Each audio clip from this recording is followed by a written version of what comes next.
Comment dire? J'écris toujours des chansons. J'écris un peu des chansons comme on tiendra un journal de bord, je pense.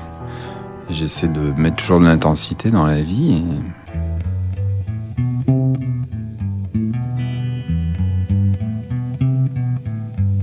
Quand et comment avez-vous compris, Jean-Louis Murat, que votre grand-mère avait des dons de sorcellerie?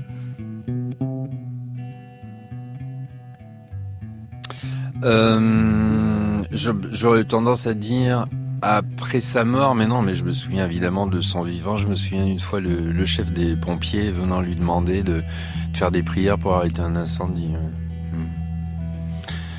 Et donc elle connaissait, je sais pas. Après je m'y suis intéressé, Grand Albert, toutes ces choses-là. Puis elle avait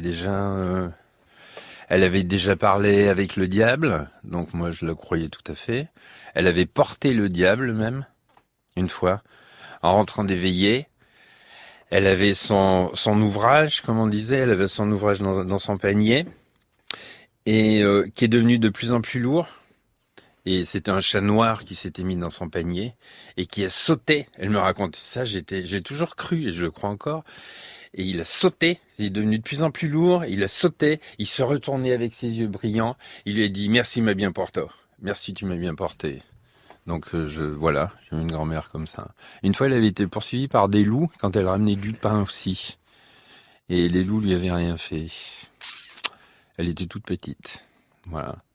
Donc j'ai plein d'histoires comme ça Cet sur ma univers de grand-mère. contes, de folklore, de racines rurales continue à hanter Tout à fait, ouais. votre mood, votre teinte, Ouais, tout à fait, ouais. votre poésie. Oui. Ah oui, ça c'est sûr.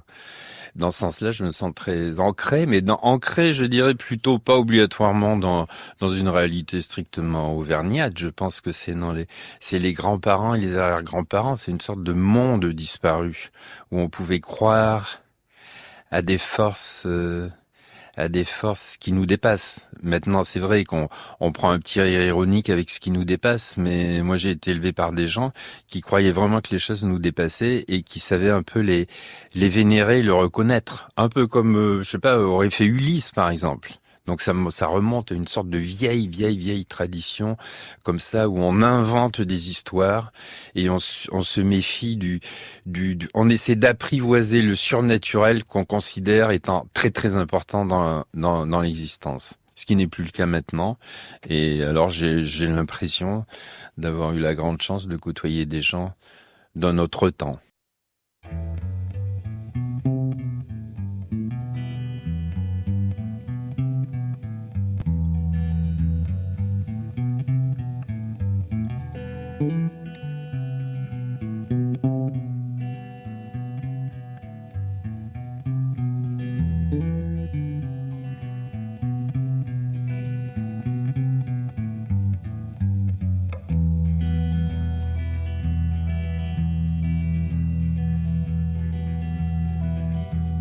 Hier aux essarts on dit les balbelets.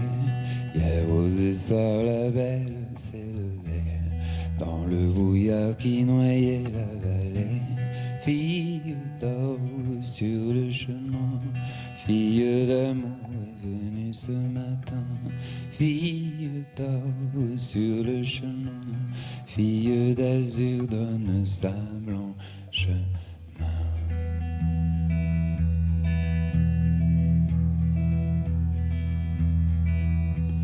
Voilà la belle, la tant désirée, chaque saison, chaque jour au lever, près du ruisseau au fond de la vallée. Fille d'or sur le chemin, fille d'amour est venue ce matin. Fille d'or sur le chemin, fille d'azur donne sa blanche main.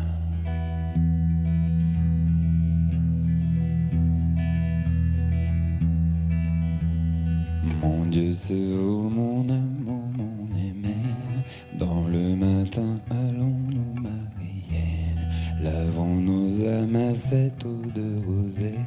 Fille d'or sur le chemin, fille d'amour est venue ce matin. Fille d'or sur le chemin, fille d'azur donne sa blanche main.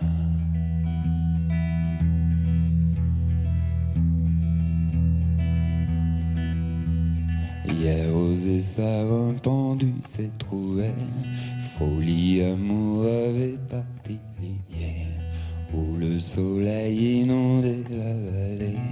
Fille d'or sur le chemin, fille d'amour est venue ce matin. Fille d'or sur le chemin, fille d'azur donne sa blanche main.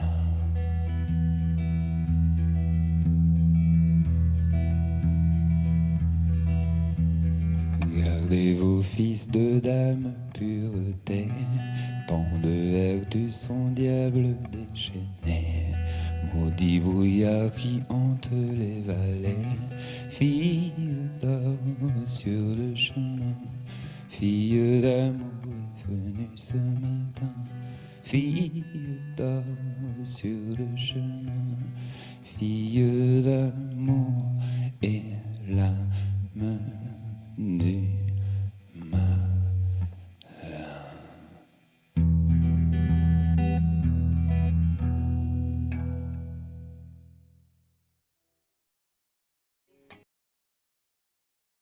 Elle était comment cette grand-mère ? Inculte, et elle aurait voulu être dans le spectacle et être une artiste. Et donc elle ne connaissait pas grand-chose, et je me suis rendu compte plus tard qu'elle improvisait tout le temps des chansons. Elle écrivait des chansons tout le temps. On allait garder les vaches, il pleuvait, on se mettait sous le parapluie, elle chantait une chanson sur la pluie, et le parapluie, et l'herbe, et les vaches. Et donc elle pouvait écrire de 5-6 chansons par jour. Il y avait des chansons pour toutes les situations. Et moi j'ai pris ce pli-là avec ma grand-mère, vraiment. C'est elle, la musique, du coup ? Ben oui, c'est elle. Et ça vient d'où ? Qui est poète chez vous ? On tombe facilement sur ma grand-mère maternelle qui a été une importance décisive sur moi. Thérèse. Thérèse ? C'était une véritable artiste, ma grand-mère. Si on s'assoit doucement, de là, je On vous s'assoit raconte. sur le banc. Donc habiter de l'autre côté là. Là-bas. En haut. Et donc ma grand-mère qui avait été placée dans une ferme à 10 ans, où elle avait qu'une paille pour dormir, enjeuner. Et elle avait 2 bols par jour pour bouffer, donc il fallait qu'elle se démerde parce qu'elle était de famille nombreuse. Elle était un peu sorcière. Et j'ai longtemps pensé que ma grand-mère connaissait des milliers de chansons. En fait, non, maintenant je sais, elle improvisait des chansons continuellement. S'il a pu arriver, s'il y avait un nuage qui arrivait, je sais pas, sur Charlane, là-haut, si on voit le truc, et elle commençait avec sa petite voix, elle trouvait des mélodies super, attention, le petit nuage va arriver, machin. Toutes les situations, Une chanson. une chanson. Elle disait, bon, faut qu'on rentre. Ah, on va rentrer, nanana. Et moi, j'étais fasciné, je disais, mais elle connaît des chansons pour toutes les activités. Que pourrais-je bien faire à manger? Et tout comme ça, tout comme ça. Oh, le petit chien, il est tout noir et blanc. Qu'est-ce qu'il est joli, le petit chien. Dans la famille, tout le monde me l'a dit, mais moi, elle me l'avait jamais dit. C'est-à-dire que elle avait toujours voulu être chanteuse de music-hall. Et elle n'a jamais pu être chanteuse de music-hall. Et du coup, elle chantait toute la journée, ne connaissant pas les chansons, parce que pas de radio, pas de rien, quoi. Elle les inventait continuellement. Et moi, cette aptitude-là que j'ai développée à force, je sais que ça vient totalement de ma grand-mère. Pareil, les enfants, ça les assomme, quoi. J'arrive en roule, je dis encore 20 km et nous serons à Clermont. Ta nanana. On a un truc de Jacques Demy, le mec qui chante tout le temps. Ah ouais, faut le flinguer quoi. Ouais, c'est ça. Ouais, j'ai mis mon couteau. Et donc le mec il chante absolument toutes les activités de la vie. Les enfants ils n'en peuvent plus. Et moi c'est parce que j'ai été élevé comme ça. Bah oui, excusez-moi. Là, c'est Jacques Demy à fond. Jean-Louis, la petite fille du film, c'est qui? Enfin, plutôt, qu'est-ce qu'elle représente pour toi, cet enfant? Un peu la présence féminine dans cet univers paysan, enfin mon univers propre en tout cas. Donc il y a la voix off qui est la voix de la grand-mère en patois, et il y a la petite fille. Il me semble un peu comme dans le souvenir, en tout cas pour moi, dans la mémoire, comme si sentimentalement ou affectivement, c'était une oscillation régulière entre un amour d'enfance qui pour moi est la petite fille et la grande affection pour les grands-mères. Ça s'appelle Murat en plein air.